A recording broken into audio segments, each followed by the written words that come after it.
Hello everyone, welcome to my channel. This is The Amateur, where we're here just to talk life, hobbies, politics, ideology, what have you. And on today's episode, we're going to be doing a little mini rant of my personal observations. And this is on the I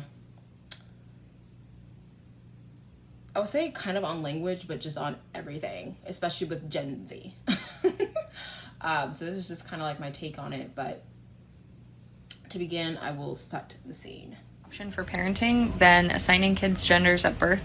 Hey, Davey. Yes. If a person doesn't feel like they're a boy or a girl, what do we call them? They.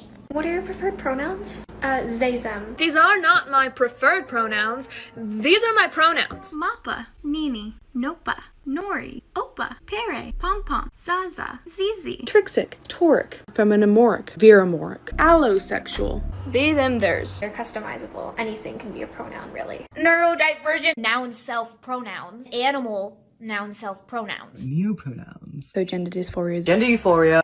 I describe myself as agender. What is androsexual? Genderqueer person. Homosexuality, bi doesn't really fit them, lesbian doesn't really fit them, pan, asexual, etc. Asexual, demisexual, and cupiosexual. Autosexual. Aseflux. Asexuality and allosexuals. Neuroqueer. Gray sexuality. I'm demisexual. Gexera is a gender identity that's similar to being a girl. Let's talk about cupiosexuals and cupio-romantics. Let's talk about libidoist and non-libidoist asexual. Pangender. Non-asexual aromantic and allosexual aromantic. Micro-labels. People with penises or people with vaginas, rather than saying male and female or men and women. Please do not use gendered language to address everyone. James Jackson. As opposed to a multitude of gender experiences. And what I love about neopronouns is that they point to who we are. As our understanding of gender broadens, our language is broadening to accommodate that, because language is a reflection of the way we think. Alrighty, everybody, repeat after me. Asexual, pansexual, bisexual, trans people, and non-binary people are 100% valid and definitely part of the LGBTQ community. And if you don't like that, suck my dick. I'm here. I'm here. I know you're scared. I know you don't. Second side note, even though I'm comfortable being called feminine gendered terms, please don't call me cis if you're not another Indigenous person, unless I've invited you to. Cis is a term of endearment within the Indigenous community that we use to identify each other. So I'm not comfortable being called it by non-Indigenous people. Never call me cis in a sarcastic way. Okay, we're gonna make a real quick video about emoji self-pronouns. First of all, for those of you who don't know, I use tooth emoji self-pronouns. Now we're gonna talk about why I don't say those verbally, because that was really weird to say. Ugh. Emoji self-pronouns are a type of neopronoun, or as some people call them, xenopronouns, that I've, thank you by the way for those who decided to educate me on that. Emoji self-pronouns are text-only pronouns, so you only use them when texting or typing, usually on the internet. I think some people have referred to them as internet-only pronouns. I believe I've done that as well. So the reason people may use these pronouns is because they connect to those emojis. For example, I use the tooth one because my gender is inherently related to teeth. Example of why I have teeth as one of my names. Also why I collect teeth and just enjoy having like sharp teeth included in my makeup, a lot of stuff like that. People may find their gender related to emojis in other ways just because of how the emoji looks visually. Like I had someone whose gender was related to this emoji. And it was super cool, because honestly that emoji is very pretty and very gender. I just personally wouldn't use it as a pronoun, but there are some people who do. How to use those pronouns in a sentence. We're going to put a sample sentence right up here.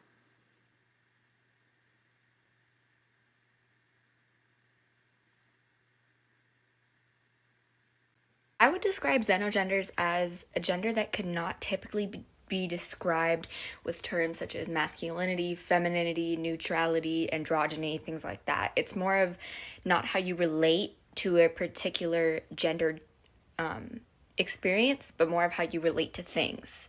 For example, cake gender. I know a few people who personally use this. It's typically described as them feeling light and fluffy or sweet and warm, and It's not something that you could typically describe with the terms masculine, feminine, androgynous, etc. Another example of cake gender would be if someone feels like they have different layers or flavors to their particular gender. Okay, and so what I call this is that we are living in the age of the cult of no personality. The cult of personality.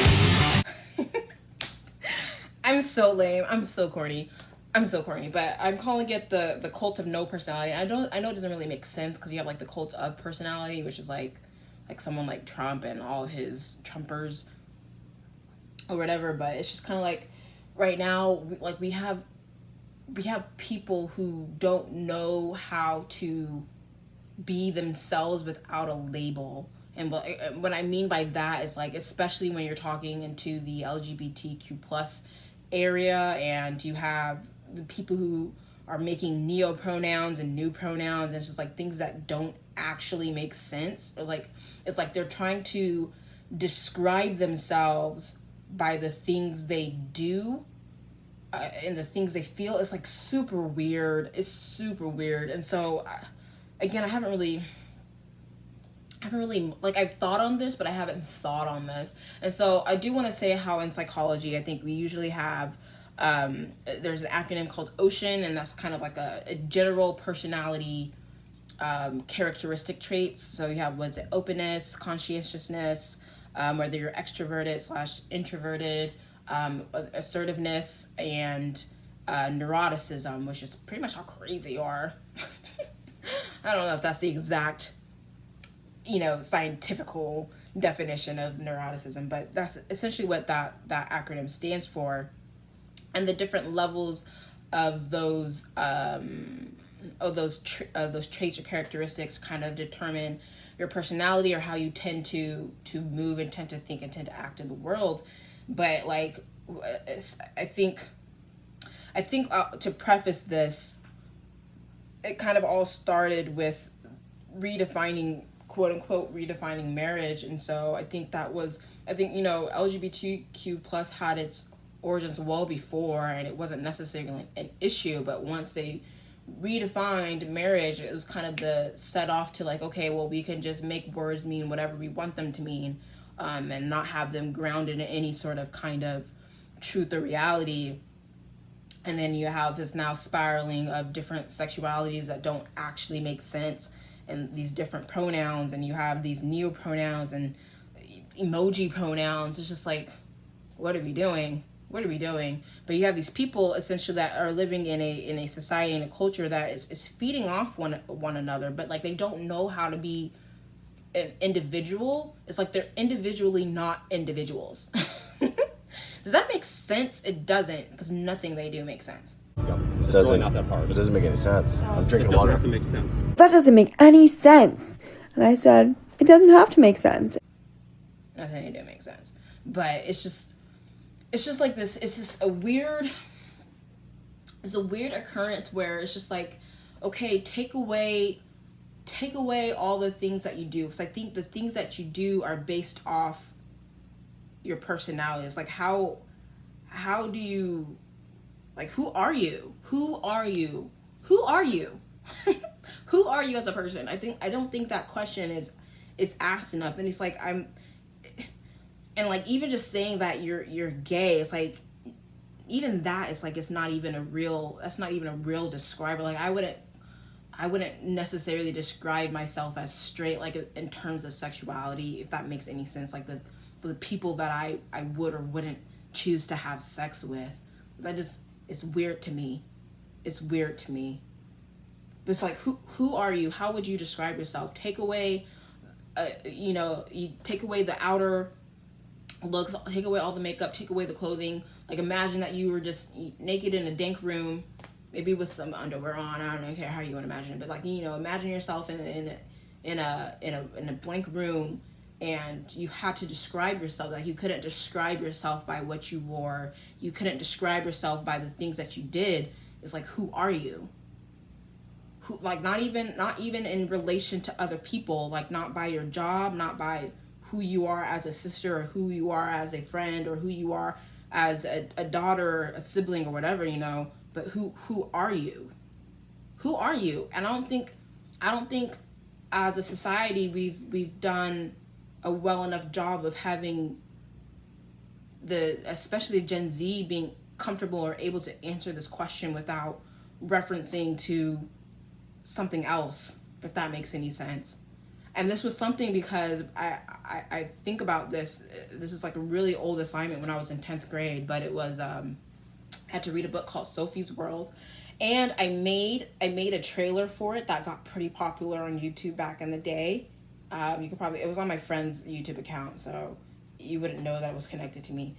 But anyway, the big question of that book was like being able to answer who you are, not necessarily like the things that you like, is super weird. Like those are a part of you, but it's not necessarily you. Do you get what I'm trying to say? Because I don't really. And so yeah, this is something I'll definitely need to mull on it a bit more, but it pretty much, essentially, especially as we are entering Pride Month, and you just see people that are making this their personality, like it's like this shell of who they are, but it's not actually who they are. It's like this mask of, I don't even know how to really articulate or describe this, and please comment something if I'm actually making any sense, because this is really, again, like, this is like a rant. This is like a free thought rant. So I haven't really, again, like, I've given some thought to this, but I haven't given some thought to this. But it's just like, I don't know. There's a lot of fakeness, a lot of confusion and misunderstanding, but again, it's like people feel the need, and like you see this in some of the videos, especially like libs with TikTok. Well, they'll describe themselves by their grievances or their disabilities or what disadvantages them, but that's not describing them. And I think a lot of it might have to do with like a lack of drive, a lack of motivation, a lack of purpose, a sense of they don't have a good sense of self. And I think that's unfortunate. It's like, I don't know how to describe this very well. Hopefully I'm making some sort of sense, but it just my particular observation. I mean, some might say that is the personality of them doing, like, they're a person who feels the need to put labels on or have very specific things describe them, and some call it a part of their neurodivergent, but that's not you. I think it's, you see this as a part of the whole explosion of DID, which I think Matt Walsh made this observation. I'm more inclined to agree as far as with that being a misnomer of a mental disorder, if that makes any sense. Like, the way that I see it is that there is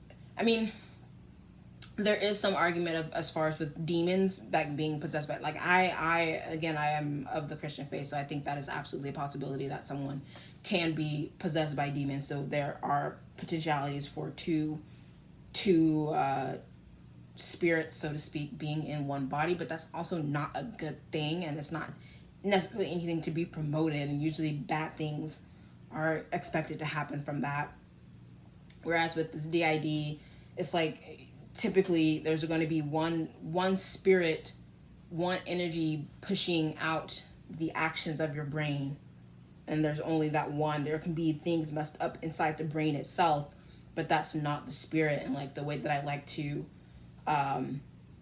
phrase this is with like electricity and the lights. So you'll have one energy source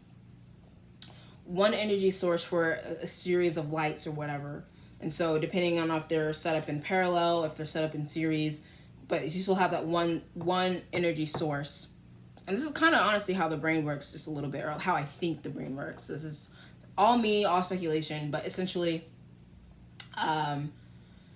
you have the one energy source, but if a line is broken, if there's a wire that's broken, then a light won't turn on, but all the others will turn on. But is the light not shining and not providing the correct series? Because like pretty much how the brain functions is that different neurons will fire in a specific series in order to do, to do anything, really. That's like a very simple basic understanding of that. But essentially, if a wire is broken or disconnected, it's not the energy source that's broken, but the actual physical line and wire. So similarly, you'll talk about mental problems or physical problems, if there are some neurons that aren't connected or they're severed or something was wrong. Because I know there was a case with a man who had his brain cut in half, or he had a spike go through his brain, and his whole personality changed.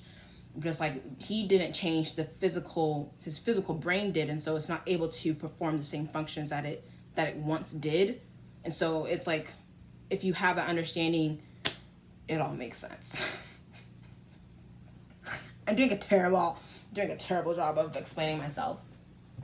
But essentially, again, this the observation that I'm making right now, unfortunately, especially of Gen Z and the younger kids, is that they don't know how to have an actual personality and an actual understanding of the self, of who they are as individuals, not related to the things that they do. Because I think the things that you do are a fruition of who you are, as well as like the things that you like, but it's not you itself. It's like, that's not you. What the heck do I know? I'm just an amateur. I know I'm not making sense, so don't come for me too hard. But let me know what you think in the comments, because I would like to discuss this more to maybe better solidify my thoughts on this, because I know I'm not. It's a lot. Please like, comment, share, subscribe, and I will catch you in the next video. Thanks for watching.